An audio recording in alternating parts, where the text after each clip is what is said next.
Chapter 4 of the Memoirs of Sherlock Holmes by Sir Arthur Conan Doyle, the Gloria Scott. "I have some papers here," said my friend Sherlock Holmes, as we sat one winter's night on either side of the fire, "which I really think, Watson, that it would be worth your while to glance over.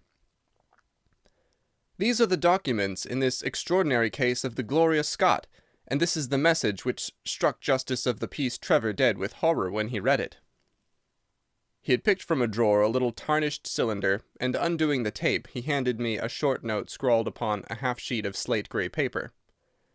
"The supply of game for London is going steadily up," it ran.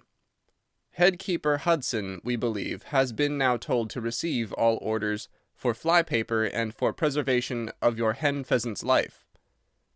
As I glanced up from reading this enigmatical message, I saw Holmes chuckling at the expression upon my face. "You look a little bewildered," said he. "I cannot see how such a message as this could inspire horror. It seems to me to be rather grotesque than otherwise." "Very likely. Yet the fact remains that the reader, who was a fine, robust old man, was knocked clean down by it, as if it had been the butt-end of a pistol." "You arouse my curiosity," said I. "But why did you say just now that there were very particular reasons why I should study this case?" "Because it was the first in which I was ever engaged." I had often endeavoured to elicit from my companion what had first turned his mind in the direction of criminal research, but had never caught him before in a communicative humour. Now he sat forward in this armchair and spread out the documents upon his knees. Then he lit his pipe and sat for some time smoking and turning them over. "You never heard me talk of Victor Trevor?" he asked. "He was the only friend I made during the 2 years I was at college. I was never a very sociable fellow, Watson, always rather fond of moping in my rooms and working out my own little methods of thought, so that I never mixed much with the men of my year. Bar fencing and boxing, I had few athletic tastes, and then my line of study was quite distinct from that of the other fellows, so that we had no points of contact at all. Trevor was the only man I knew, and that only through the accident of his bull-terrier freezing onto my ankle one morning as I went down to chapel. It was a prosaic way of forming a friendship, but it was effective. I was laid by the heels for 10 days, but Trevor used to come in to inquire after me. At first it was only a minute's chat, but soon his visits lengthened, and before the end of the term we were close friends. He was a hearty, full-blooded fellow, full of spirits and energy, the very opposite to me in most respects, but we had some subjects in common, and it was a bond of union when I found that he was as friendless as I. Finally, he invited me down to his father's place at Donnithorpe in Norfolk, and I accepted his hospitality for a month of the long vacation. Old Trevor was evidently a man of some wealth and consideration, a J.P., and a landed proprietor. Donnithorpe is a little hamlet just to the north of Langmere, in the country of the Broads. The house was an old-fashioned, widespread, oak-beamed brick building, with a fine lime-lined avenue leading up to it. There was excellent wild duck shooting in the fens, remarkably good fishing, a small but select library, taken over as I understood from a former occupant, and a tolerable cook, so that he would be a fastidious man who could not put in a pleasant month there. Trevor senior was a widower, and my friend his only son. There had been a daughter, I heard, but she had died of diphtheria while on a visit to Birmingham. The father interested me extremely. He was a man of little culture, but with a considerable amount of rude strength, both physically and mentally. He knew hardly any books, but he had travelled far, and had seen much of the world, and had remembered all that he had learned. In person he was a thick-set, burly man, with a shock of grizzled hair, a brown, weather-beaten face, and blue eyes which were keen to the verge of fierceness. Yet he had a reputation for kindness and charity on the countryside, and was noted for the leniency of his sentences from the bench. One evening, shortly after my arrival, we were sitting over a glass of port after dinner, when young Trevor began to talk about those habits of observation and inference which I had already formed into a system, although I had not yet appreciated the part which they were to play in my life. The old man evidently thought that his son was exaggerating in his description of 1 or 2 trivial feats which I had performed. "Come now, Mr. Holmes," said he, laughing good-humouredly. "I'm an excellent subject if you can deduce anything from me." "I fear there is not very much," I answered. "I might suggest that you have gone about in fear of some personal attack within the last 12 months." The laugh faded from his lips, and he stared at me in great surprise. "Well, that's true enough," said he. "You know, Victor," turning to his son, "when we broke up that poaching gang they swore to knife us, and Sir Edward Hawley has actually been attacked. I have always been on my guard since then, though I have no idea how you know it." "You have a very handsome stick," I answered. "By the inscription I observed that you had not had it more than a year, but you have taken some pains to bore the head of it and pour melted lead into the hole, so as to make it a formidable weapon. I argued that you would not take such precautions unless you had some danger to fear." "Anything else?" he asked, smiling. "You have boxed a good deal in your youth." "Right again. How did you know it? Is my nose knocked a little out of the straight?" "No," said I, "it is your ears. They have the peculiar flattening and thickening which marks the boxing man." "Anything else?" "You have done a good deal of digging by your callosities." "Made all my money at the gold fields." "You have been in New Zealand." "Right again." "You have visited Japan." "Quite true." "And you have been most intimately associated with someone whose initials were J.A., and whom you afterwards were eager to entirely forget." Mr. Trevor stood slowly up, fixed his large blue eyes upon me with a strange wild stare, and then pitched forward, with his face among the nutshells which strewn the cloth, in a dead faint. You can imagine, Watson, how shocked both his son and I were. His attack did not last long, however, for when we undid his collar and sprinkled the water from one of the finger-glasses over his face, he gave a gasp or two and sat up. "Ah, boys," said he, forcing a smile, "I hope I haven't frightened you. Strong as I look, there is a weak place in my heart, and it does not take much to knock me over. I don't know how you manage this, Mr. Holmes, but it seems to me that all the detectives of fact and of fancy would be children in your hands. That's your line of life, sir, and you may take the word of a man who has seen something of the world." And that recommendation, with the exaggerated estimate of my ability with which he prefaced it, was, if you will believe me, Watson, the very first thing which ever made me feel that a profession might be made out of what had up to that time been the merest hobby. At the moment, however, I was too much concerned at the sudden illness of my host to think of anything else. "I hope that I have said nothing to pain you," said I. "Well, you certainly touched upon a rather tender point. Might I ask how you know, and how much you know?" He spoke now in a half-jesting fashion, but a look of terror still lurked at the back of his eyes. "It is simplicity itself," said I. "When you bared your arm to draw that fish into the boat, I saw that J.A. had been tattooed in the bend of the elbow. The letters were still legible, but it was perfectly clear from their blurred appearance and from the staining of the skin around them that efforts had been made to obliterate them. It was obvious then that those initials had once been very familiar to you, and that you had afterwards wished to forget them." "What an eye you have!" he cried, with a sigh of relief. "It is just as you say. But we won't talk of it. Of all ghosts, the ghosts of our old lovers are the worst. Come into the billiard-room and have a quiet cigar." From that day, amid all his cordiality, there was always a touch of suspicion in Mr. Trevor's manner toward me. Even his son remarked it. "You've given the governor such a turn," said he, "that he'll never be sure again of what you know and what you don't know." He did not mean to show it, I'm sure, but it was so strongly in his mind that it peeped out at every action. At last I became so convinced that I was causing him uneasiness that I drew my visit to a close. On the very day, however, before I left, an incident occurred which proved in the sequel to be of importance. We were sitting out upon the lawn on garden chairs, the three of us, basking in the sun and admiring the view across the Broads, when a maid came out to say there was a man at the door who wanted to see Mr. Trevor. "What is his name?" asked my host. "He would not give any." "What does he want, then?" "He says that you know him, and that he only wants a moment's conversation." "Show him round here." An instant afterwards there appeared a little wizened fellow with the cringing manner and a shambling style of walking. He wore an open jacket with a splotch of tar on the sleeve, a red and black check shirt, dungaree trousers, and heavy boots badly worn. His face was thin and brown and crafty, with a perpetual smile upon it, which showed an irregular line of yellow teeth, and his crinkled hands were half closed in a way that is distinctive of sailors.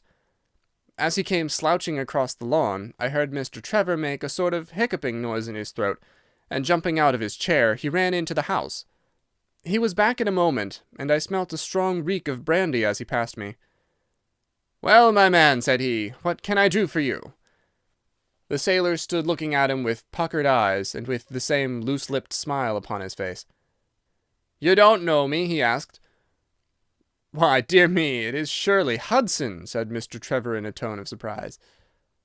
"Hudson it is, sir," said the seaman. "Why, it's 30 year and more since I saw you last.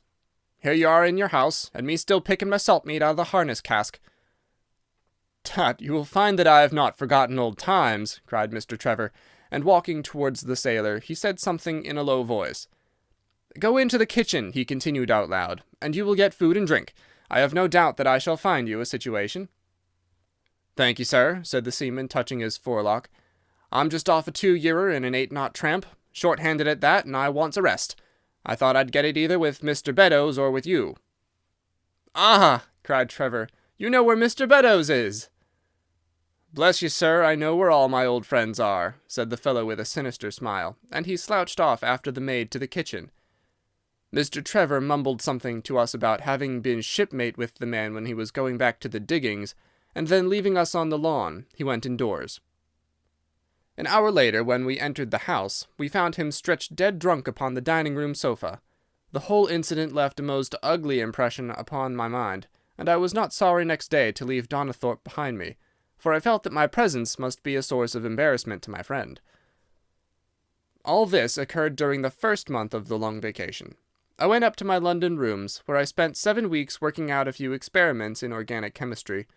One day, however, when the autumn was far advanced and the vacation drawing to a close, I received a telegram from my friend imploring me to return to Donnithorpe, and saying that he was in great need of my advice and assistance. Of course I dropped everything and set out for the north once more.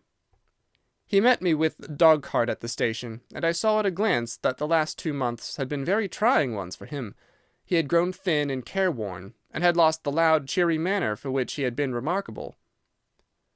"The governor is dying," were the first words he said. "Impossible!" I cried. "What is the matter?" "Apoplexy, nervous shock. He's been on the verge all day. I doubt if we shall find him alive."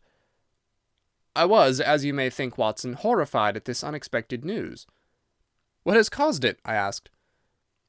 "Ah, that's the point. Jump in and we can talk it over while we drive. You remember that fellow who came upon the evening before you left us?" "Perfectly." "Do you know who it was that we let into the house that day?" "I have no idea."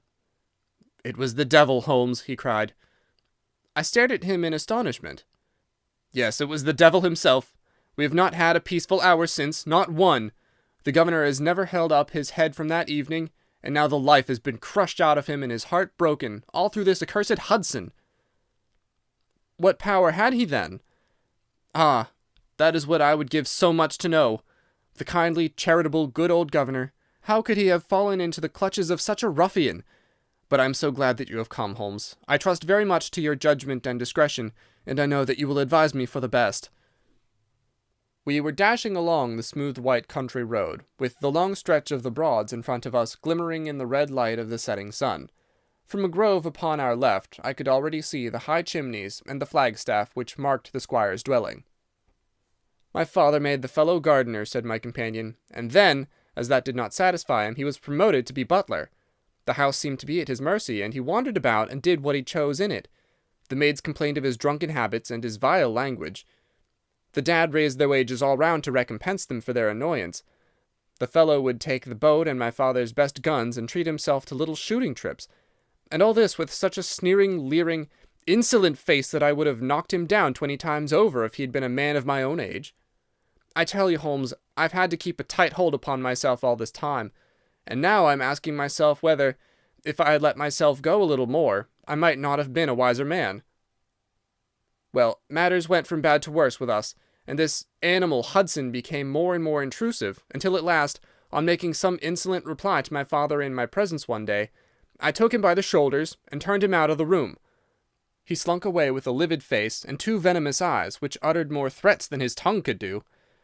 I don't know what passed between the poor dad and him after that, but the dad came to me next day and asked me whether I would mind apologizing to Hudson. I refused, as you can imagine, and asked my father how he could allow such a wretch to take such liberties with himself and his household.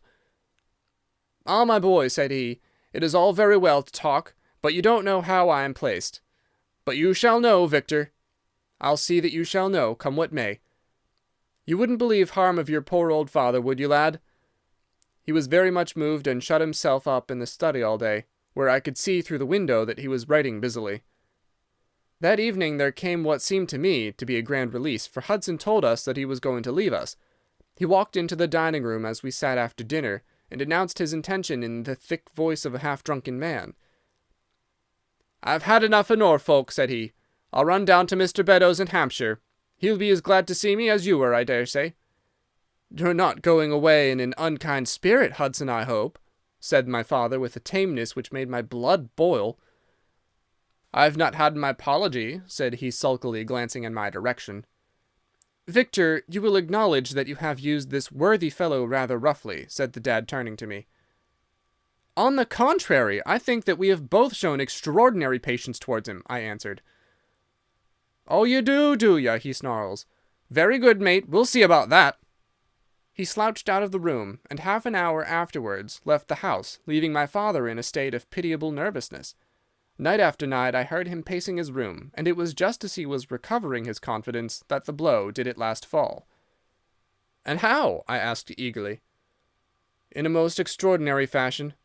A letter arrived for my father yesterday evening, bearing the Fordingbridge postmark. My father read it, clapped both his hands to his head, and began running around the room in little circles, like a man who has been driven out of his senses. When I at last drew him down onto the sofa, his mouth and eyelids were all puckered on one side, and I saw that he had a stroke. Dr. Fordham came over at once. We put him to bed, but the paralysis has spread. He has shown no sign of returning consciousness, and I think that we shall hardly find him alive." "You horrify me, Trevor," I cried. "What, then, could have been in this letter to cause so dreadful a result?" "Nothing. There lies the inexplicable part of it.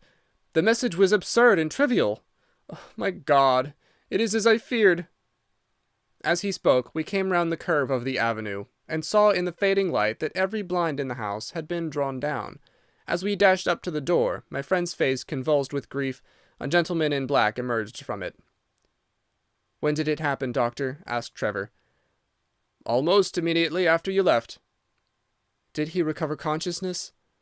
"For an instant before the end." "Any message for me?" "Only that the papers were in the back drawer of the Japanese cabinet." My friend ascended with the doctor to the chamber of death, while I remained in the study, turning the whole matter over and over in my head, and feeling as sombre as ever I had done in my life.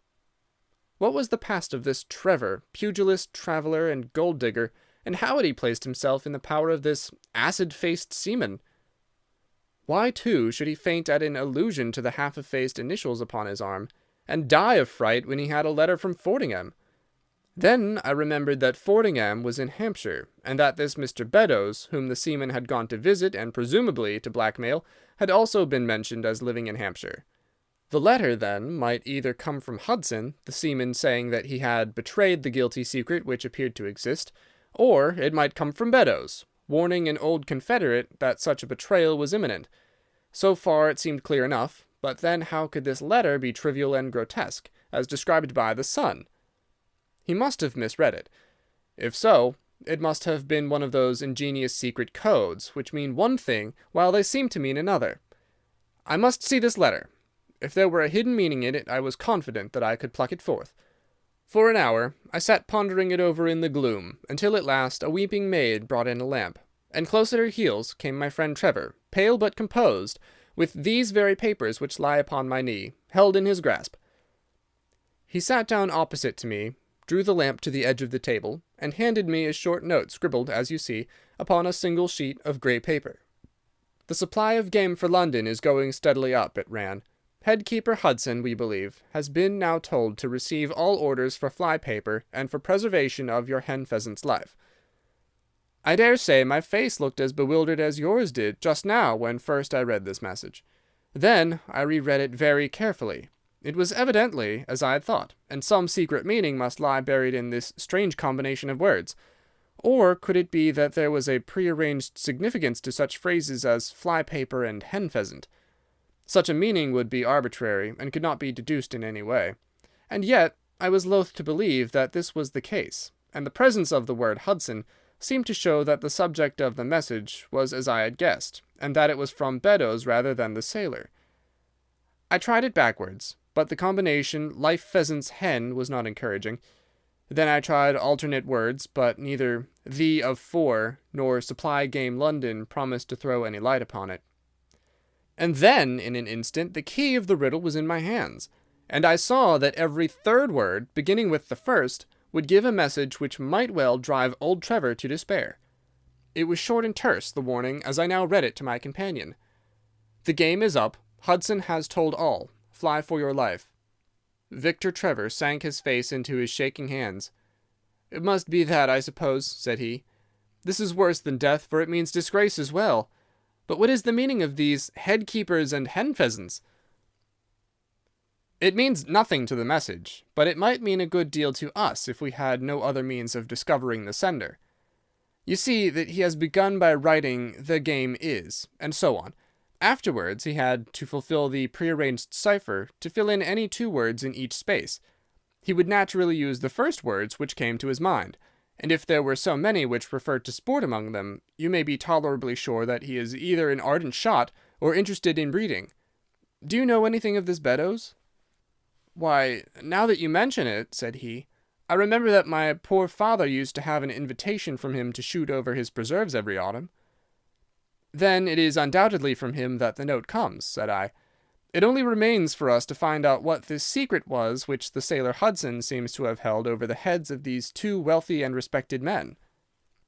"Alas, Holmes, I fear that it is one of sin and shame," cried my friend. "But from you I shall have no secrets. Here is the statement which was drawn up by my father when he knew that the danger from Hudson had become imminent. I found it in the Japanese cabinet, as he told the doctor. Take it and read it to me, for I have neither the strength nor the courage to do it myself."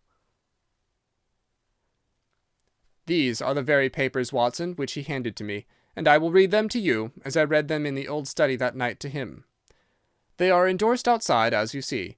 Some particulars of the voyage of the bark Gloria Scott, from her leaving Falmouth on the 8th October, 1855, to her destruction in north latitude 15 degrees 20 minutes, west longitude 25 degrees 14 minutes, on November 6th. It is in the form of a letter, and runs in this way. My dear, dear son, now that approaching disgrace begins to darken the closing years of my life, I can write with all truth and honesty that it is not the terror of the law, it is not the loss of my position in the county, nor is it my fall in the eyes of all who have known me, which cuts me to the heart, but it is the thought that you should come to blush for me. You who love me, and who have seldom, I hope, had reason to do other than respect me. But if the blow falls which is forever hanging over me, then I should wish you to read this, that you may know straight from me how far I have been to blame. On the other hand, if all should go well, which may kind God Almighty grant, then if by any chance this paper should be still undestroyed and should fall into your hands, I conjure you, by all you hold sacred, by the memory of your dear mother, and by the love which had been between us, to hurl it into the fire, and to never give one thought to it again.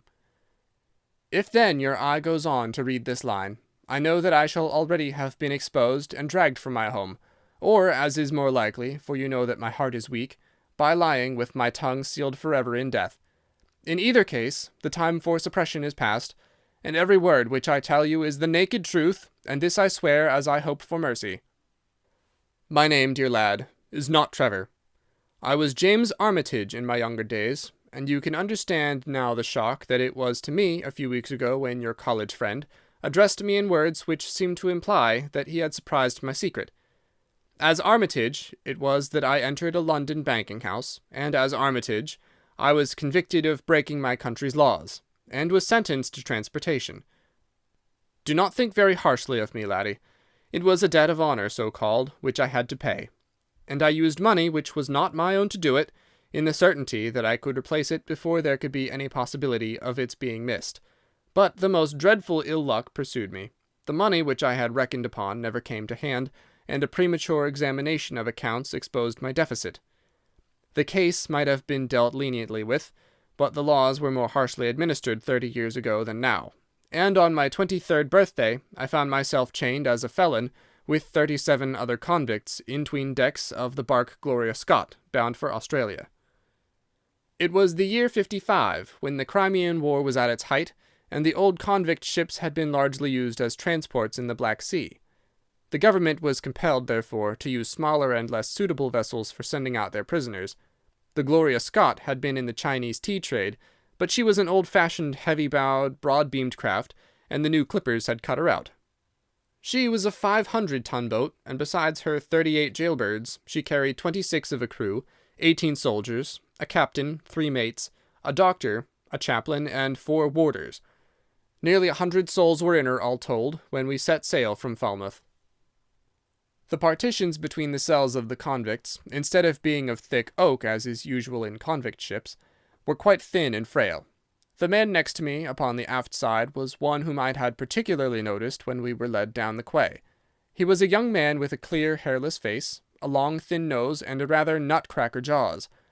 He carried his head very jauntily in the air, had a swaggering style of walking, and was, above all else, remarkable for his extraordinary height. I don't think any of our heads would have come up to his shoulder, and I am sure that he could not have measured less than 6½ feet. It was strange among so many sad and weary faces to see one which was full of energy and resolution. The sight of it was to me like a fire in a snowstorm. I was glad then to find that he was my neighbour, and gladder still when, in the dead of the night, I heard a whisper close to my ear, and found that he had managed to cut an opening in the board which separated us. "Hello, chummy," said he. "What's your name, and what are you here for?" I answered him, and asked in turn who I was talking with. "I'm Jack Prendergast," said he, "and by God, you'll learn to bless my name before you've done with me." I remembered hearing of this case, for it was one which had made an immense sensation throughout the country, some time before my own arrest. He was a man of good family and of great ability, but of incurably vicious habits, who had by an ingenious system of fraud obtained huge sums of money from the leading London merchants. "Ha, ha! You remember my case," said he proudly. "Very well, indeed." "Then maybe you remember something queer about it." "What was that, then?" "I'd had nearly $250,000, hadn't I?" "So it was said." "But none was recovered, eh?" "No." "Well, where do you suppose the balance is?" he asked. "I have no idea," said I. "Right between my finger and thumb," he cried. "By God, I've got more pounds to my name than you've hairs on your head, and if you've money, my son, and know how to handle it and spread it, you can do anything. Now, you don't think it likely that a man who could do anything is going to wear his breeches out sitting in the stinking hold of a rat-gutted, beetle-ridden, mouldy old coffin of a chin-china coaster. No, sir, such a man will look after himself, and will look after his chums. You may lay to that. You hold on to him, and you may kiss the book that he'll haul you through." That was his style of talk, and at first I thought it meant nothing, but after a while, when he had tested me and sworn me in with all possible solemnity, he let me understand that there really was a plot to gain command of the vessel. A dozen of the prisoners had hatched it before they came aboard. Prendergast was the leader, and his money was the motive power. "I'd a partner," said he, "a rare good man, as true as a stock to a barrel. He's got the dibs, he has, and where do you think he is at this moment? Why, he's the chaplain of this ship, the chaplain, no less. He came aboard with a black coat and his papers right, and money enough in his box to buy the thing right up from his keel to main truck. The cruiser is, body and soul. He could buy him at so much a gross with a cash discount, and he did it before ever they signed on. He's got 2 of the warders and Mirror, the second mate, and he'd get the captain himself if he thought him worth it." "What are we to do, then?" I asked. "What do you think?" said he. "We'll make the coats of some of these soldiers redder than ever the tailor did." "But they're armed," said I. "And so shall we be, my boy. There's a brace of pistols for every mother's son of us, and if we can't carry this ship with the crew at our back, it's time we were all sent to a young Mrs. boarding school. You speak to your mate upon the left tonight, and see if he is to be trusted." I did so, and found my other neighbour to be a young fellow in much the same position as myself, whose crime had been forgery. His name was Evans, but he afterwards changed it, like myself, and he is now a rich and prosperous man in the south of England. He was ready enough to join the conspiracy, as the only means of saving ourselves, and before we had crossed the bay, there were only two of the prisoners who were not in the secret. One of these was of weak mind, and we did not dare to trust him, and the other was suffering from jaundice, and could not be of any use to us. From the beginning, there was really nothing to prevent us from taking possession of the ship. The crew were a set of ruffians, specially picked for the job. The sham chaplain came into our cells to exhort us, carrying a black bag, supposed to be full of tracts, and so often did he come that by the third day we had each stowed away at the foot of our beds a file, a brace of pistols, a pound of powder, and 20 slugs. 2 of the warders were agents of Prendergast, and the second mate was his right-hand man. The captain, the 2 mates, 2 warders, Lieutenant Martin, his 18 soldiers, and the doctor were all that we had against us. Yet, safe as it was, we determined to neglect no precaution, and to make our attack suddenly by night. It came, however, more quickly than we expected, and in this way. One evening, about the 3rd week after our start, the doctor had come down to see one of the prisoners who was ill, and putting his hand down on the bottom of his bunk, he felt the outline of the pistols. If he had been silent, he might have blown the whole thing, but he was a nervous little chap, and so he gave a cry of surprise, and turned so pale that the man knew what was up in an instant, and seized him. He was gagged before he could give the alarm, and tied down upon the bed. He had unlocked the door that led to the deck, and we were through it in a rush. The 2 sentries were shot down, and so was a corporal who came running to see what was the matter. There were 2 more soldiers at the door of the stateroom, and their muskets seemed not to be loaded, for they never fired upon us, and they were shot while trying to fix their bayonets. Then we rushed out into the captain's cabin, but as we pushed open the door there was an explosion from within, and there he lay with his brains smeared over the chart of the Atlantic, which was pinned upon the table, while the chaplain stood with a smoking pistol in his hand at his elbow. The 2 mates had both been seized by the crew, and the whole business seemed to be settled. The stateroom was next the cabin, and we flocked in there and flopped down on the settees, all speaking together, for we were just mad with the feeling that we were free once more. There were lockers all round, and Wilson, the sham chaplain, knocked one of them in, and pulled out a dozen of brown sherry. We cracked off the necks of the bottles, poured the stuff out into tumblers, and we were just tossing them off, when in an instant without warning there came the roar of muskets in our ears, and the saloon was so full of smoke that we could not see across the table. When it cleared again, the place was a shambles. Wilson and 8 others were wriggling on the top of each other on the floor, and the blood and the brown sherry on that table turn me sick now when I think of it. We were so cowed by the sight that I think we should have given the job up if it had not been for Prendergast. He bellowed like a bull and rushed for the door, with all that were left alive at his heels. Out we ran, and there on the poop were the lieutenant and the 10 of his men. The swing skylights above the saloon table had been a bit open, and they had fired on us through the slit. We got on them before they could load, and they stood to it like men, but we had the upper hand of them, and in 5 minutes it was all over. My God, was there ever a slaughterhouse like that ship? Prendergast was like a raging devil, and he picked the soldiers up as if they had been children and threw them overboard, alive or dead. There was one sergeant that was horribly wounded, and yet kept on swimming for a surprising time, until someone in mercy blew out his brains. When the fighting was over, there was no one left of our enemies except just the warders, the mates, and the doctor. It was over them that the great quarrel arose. There were many of us who were glad enough to win back our freedom, and yet who had no wish to have murder on our souls. It was one thing to knock the soldiers over with their muskets in their hands, and it was another to stand by while men were being killed in cold blood. 8 of us, 5 convicts and 3 sailors, said that we would not see it done, but there was no moving Prendergast and those who were with him. Our only chance of safety lay in making a clean job of it, said he, and he would not leave a tongue with power to wag in a witness box. It nearly came to our sharing the fate of the prisoners, but at last he said that if we wished we might take a boat and go.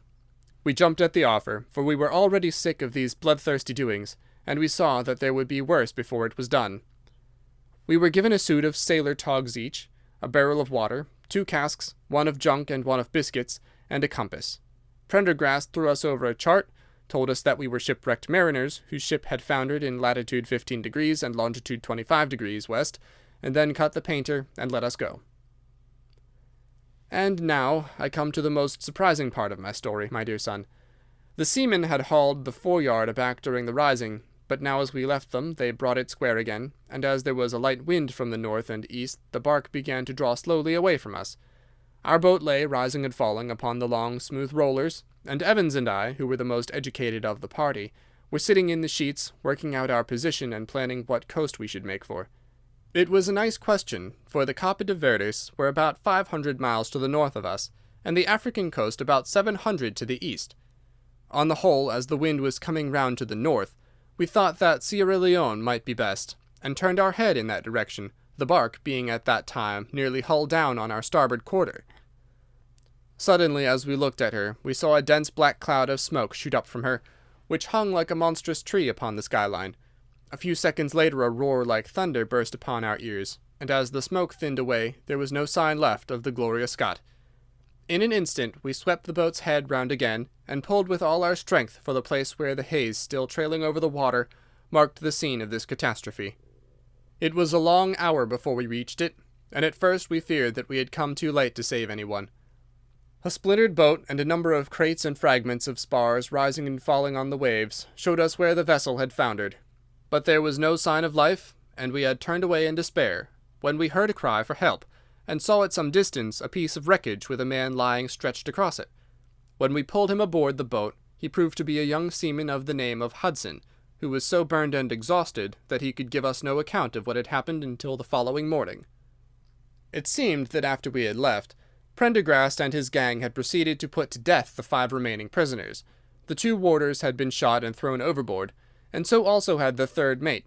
Prendergast then descended to the 'tween decks, and with his own hands cut the throat of the unfortunate surgeon. There only remained the 1st mate, who was a bold and active man. When he saw the convict approaching him with the bloody knife in his hand, he kicked off his bonds, which he had somehow contrived to loosen, and rushing down the deck he plunged into the afterhold. A dozen convicts, who descended with their pistols in search of him, found him with a matchbox in his hand seated beside an open powder barrel, which was one of 100 carried on board, and swearing that he would blow all hands up if he were in any way molested. An instant later the explosion occurred, though Hudson thought it was caused by the misdirected bullet of one of the convicts rather than the mate's match. Be the cause what it may, it was the end of the Gloria Scott and of the rabble who held command of her. Such, in a few words, my dear boy, is the history of this terrible business in which I was involved. Next day we were picked up by the brig Hotspur, bound for Australia, whose captain found no difficulty in believing that we were the survivors of a passenger ship which had foundered. The transport ship Gloria Scott was set down by the Admiralty as being lost at sea, and no word has ever leaked out as to her true fate. After an excellent voyage, the Hotspur landed us at Sydney, where Evans and I changed our names and made our way to the diggings, where among the crowds who were gathered from all nations, we had no difficulty in losing our former identities. The rest I need not relate. We prospered, we travelled, we came back as rich colonials to England, and we bought country estates. For more than 20 years we have led peaceful and useful lives, and we hoped that our past was forever buried. Imagine, then, my feelings when in the seaman who came to us I recognized instantly the man who had been picked off the wreck. He had tracked us down somehow, and had set himself to live upon our fears. You will understand now how it was that I strove to keep the peace with him, and you will in some measure sympathize with me in the fears which fill me, now that he has gone from me to his other victim with threats upon his tongue. Underneath is written in a hand so shaky as to be hardly legible, Beddoes writes in cipher to say H has told all. Sweet Lord, have mercy on our souls. That was the narrative which I read that night to young Trevor, and I think, Watson, that under the circumstances it was a dramatic one. The good fellow was heartbroken at it, and went out to the Terai tea planting, where I hear that he is doing well. As to the sailor and Beddoes, neither of them was ever heard of again after that day on which the letter of warning was written. They both disappeared utterly and completely.